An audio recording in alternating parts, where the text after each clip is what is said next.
What's up guys, welcome back to On the Brick with another custom LEGO review. Today I have for you the ETA-2 Actus Class Interceptor by Brickvault. This set contains 362 pieces and you can find the instructions on their website for $13.99, and as always, the link for that is in the description down below. This set stands at 7 inches long, a little over 5.5 inches wide, and just over 2 inches tall, and that is 18 centimeters by 14 by 7. And as you can see, I only have Obi-Wan's red version of this for the sole reason that I like his version better. I do plan to get Anakin's at some point, but for the sake of this video, I just wanted to do the red version. And I actually really like this build. It was a little more fragile than I would have liked, but the end result is really good. I think it looks wonderful, and as a display piece, it works really well. Now, there is some things I wanted to point out. For instance, I am missing some pieces. This Republic symbol should be mirrored on the other side, and in this hole up front there should be like a door panel thing that I had, but despite having just built this, I'm not sure where it went. But despite that, this set looks really good and I am happy how it came out. You can also see that it does come with an R4 head, which you can't really move how it is, but I'm sure you could fix that. Now, if we do take a closer look, you can see how they use the snot technique here, but unfortunately that does mean that the front of the ship is incredibly fragile, and that's because, as you can see here, when I lower this,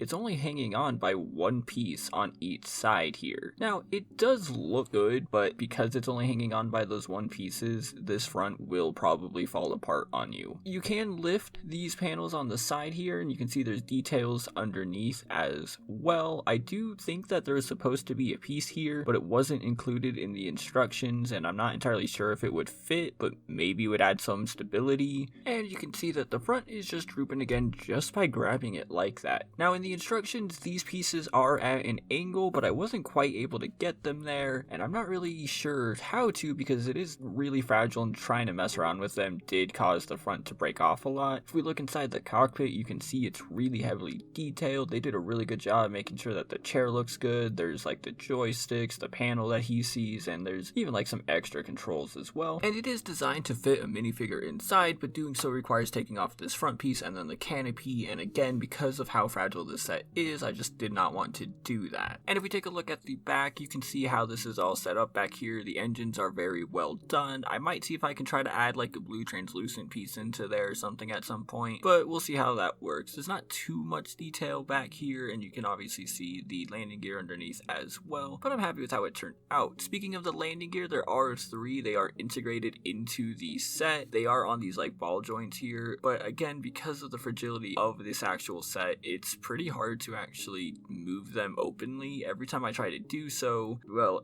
things kind of just fall apart. Couldn't really see it there, but the piece actually did come out. So I'm gonna just keep the pieces like this for now. I might build the stand and see if I can display this like that so I don't have to worry about it, but as you can see, this thing will come apart on you. And that's the biggest downside to this. It is easy to put it back on. You just have to line up the pieces and then press it together, but it's probably better if you just don't handle this too much, because this set was designed to be a display piece. Now, every time that I build one of these custom sets, I always try to see if I can find any information from the creators, and thankfully Brickvault have their own YouTube channel where they put out all these videos about these sets. And so I watched this and I was surprised that they didn't really say how fragile this was. Now, to be perfectly clear, they kind of did say it, but more in a roundabout way when they said that if you've built this set, then you know how to handle it. And at first I wasn't really on board with that until I actually did build this set, and I realized it actually was the perfect way to describe this, as I found myself just handling it entirely from the cockpit and staying away completely from the front of this set. However, I do wish that Brickvault was a little more open about that in their video, as it seems to be a common problem amongst their sets that they are incredibly fragile. Now, I do also own the 2016 version of Obi-Wan's Jedi Starfighter, set number 75135, I believe, and the most noticeable difference is the difference in the shade of red, where Brickvault's is a light red and the official LEGO set is a dark red, which for me is the actual color of this ship, and unfortunately means I can't switch out these panels like I intended to, because the one from the set has the actual stickers on them, but it does still look good as it is, of course. Another difference that you can tell is the Brickvault version comes with just the R4 head, while the set comes comes with the entire body and it sticks out quite a bit and looks very noticeable. And of course, the guns on the front of Brickvault's version are much better designed than Lego's in my opinion. They look more accurate to that of the movie, and especially the guns on the side, which are not really accurate at all in the Lego's version. So even though the color of Brickvault's version isn't entirely accurate, I do like it better, as the details that they've put into this make it look so much nicer than Lego's official plate version. Now, I do own a few other minifig scale sets, and I was going to bring them in before I had a guest that came by and decided they wanted to say hello. Now, this is my eldest cat, Cece, and she wanted to check out the light box, and so while I let her explore her curiosity, I went and grabbed my first order TIE Fighter, also made by Brickvault. However, distracted by my cat, I kind of forgot to actually record anything that was more than half a second long, which is why I have this really weird still here, but you can see the size comparison between the two. Now, one thing I've actually really enjoyed about this whole stay-at-home stuff is that my cat has gotten a lot closer to me. She used to be a little more antisocial, but over the last month or so, she's started to warm up a lot more, and I've really appreciated that. So if you like my cat or you like the Lego set, please leave a comment down below. Tell me what you think. Go ahead and like the video if you want to see more of my cat or more custom Lego sets. Remember to subscribe if you haven't already, and ring the bell so you can see every time that I upload a new crazy custom thing. I've got more Clone Wars on the way, hopefully next week. If not, it's definitely going to be the week after that. And if all goes well, I should be getting One Case's Executor shortly after that, but no promises. We have to wait on shipping time. So thank you for watching, and today I'm going to play you out with my cat. I'll see you next time.